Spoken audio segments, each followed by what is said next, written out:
Hello बच्चों, चलिए आज का हमारा प्रश्न है उस रेखा का समीकरण ज्ञात कीजिए जो बिंदु 2 1 से होकर जाती है तथा एक्स अक्ष के धनात्मक दिशा में थीटा कोण बनाती है, जहां कोस थीटा बराबर है हमारे पास -1/3 के। तो हमें उस रेखा का समीकरण ज्ञात करना है। तो हम जानते हैं इस प्रश्न को करने हेतु हमारे पास यहाँ से हमारी मुख्य अवधारणा कार्य करेगी। यदि हमें कोई भी बिंदु दिया गया है तो यहाँ से किसी बिंदु से गुजरने वाली रेखा का समीकरण होगा y-y1 बराबर m गुणा में x-x1, जहां से m बराबर हमारे पास रेखा की ढाल होती है, प्रवणता होती है, जो कि बराबर लिखी जाती है हमारे पास टेन थीटा की।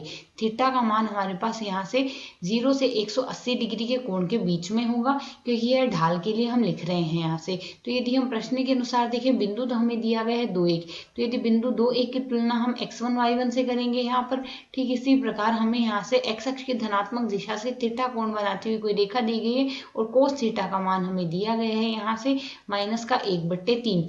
तो जैसा कि हमने यहाँ से कहा, थीटा का मान हमारे पास 0 से 180 डिग्री के कोण के बीच में होगा। और यदि अब हम यहाँ से देखें चतुर्थांश अक्षों में, प्रथम चतुर्थांश में सारे मान धनात्मक और द्वितीय में ऋणात्मक, द्वितीय में हमारे पास केवल साइन धनात्मक होता है, बाकी सारे ऋणात्मक, तृतीय में हमारे पास टेन धनात्मक होता है और कोट धनात्मक होता है, बाकी सारे ऋणात्मक। ठीक इसी प्रकार यहाँ से चतुर्थ में कोस और सेक धनात्मक होते हैं, बाकी सभी ऋणात्मक। तो यदि हम इसी अनुसार देखें, कोट थीटा का मान -1/3 दिया गया, तो -1/3 है, तो यहाँ से प्रथम चतुर्थांश में तो माइनस का आएगा नहीं, क्योंकि प्रथम में तो सभी धनात्मक होते हैं। अब यह मान हमारे पास 0 से 180 के मध्य आ रहा है, अर्थात द्वितीय चतुर्थांश में ही आएगा।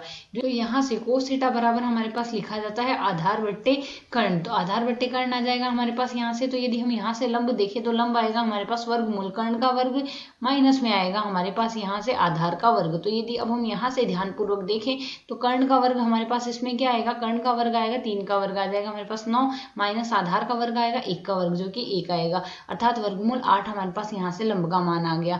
और यहाँ से जैसा कि हमने कहा टेन का मान भी ऋणात्मक ही आएगा, तो यहाँ से टेन थीटा बराबर हमारे पास क्या लिखा जाएगा, टेन थीटा बराबर हमारे पास होता है लंब बट्टे आधार। तो लंब का मान तो हमारे पास क्या है, प्रश्न के अनुसार लंब हमने अभी अभी निकाला है, इसके लिए यहाँ से हमने लंब निकाला है, तो लंब का मान हमारे पास आया है वर्गमूल 8 और आधार का मान है हमारे पास 1।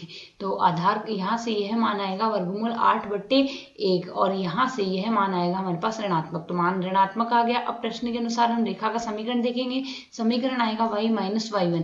तो y-y1 का मान हमारे पास प्रश्न के अनुसार है कितना, यहाँ से प्रश्न के अनुसार y1 का मान तो है हमारे पास 1 और x1 का मान है 2। तो यहाँ से मान आएगा y-1 बराबर में आ रहा है m गुणा में x माइनस हमारे पास आ रहा है यहाँ से 2। तो इसे यदि हम सरल कर ले तो मान हमारे पास क्या आ जाएगा, y-1 बराबर में माइनस का वर्गमूल 8x और प्लस का 2 वर्गमूल 8 आएगा। इसे यदि हम और सरल कर ले तो यहाँ से रेखा की समीकरण आ गई वर्गमूल 8x प्लस में y बराबर में आ रहा है 1 + 2 वर्गमूल 8। यह आ जाएगा हमें यहाँ से दी गई रेखा का समीकरण। आशा है समझ आया। धन्यवाद।